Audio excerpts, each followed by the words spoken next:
6 na araw bago magbukas ang klase sa mga pampublikong paaralan, kasama sa paghahanda ng mga guro't magulang ang maging ligtas mula sa dengue ang mga mag-aaral. May unang balita si Lay Alves.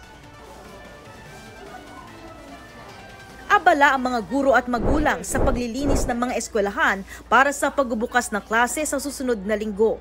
Gaya sa Kamuning Elementary School sa Quezon City, kung saan halos 2,000 estudyante ang inaasahang magbabalik eskwela. Yung mga bottles, containers, cans, and other things na maaaring pagtirhan ng dengue, mosquito, sinisikap namin maging malinis ang paaralan.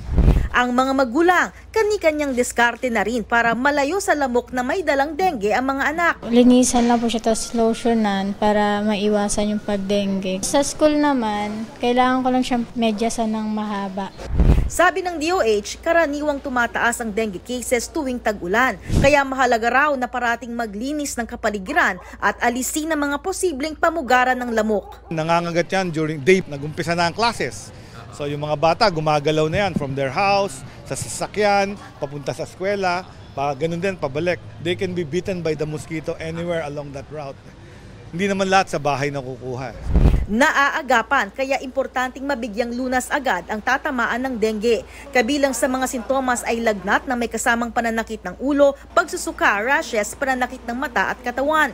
Sa datos ng DOH, mahigit 90,000 nang naitalang kaso ng dengue mula Enero hanggang Hulyo. Mas mababa pa ito ng 22% kumpara sa parehong panahon noong nakarang taon. Ito ang unang balita. Lay Alves para sa GMA Integrated News.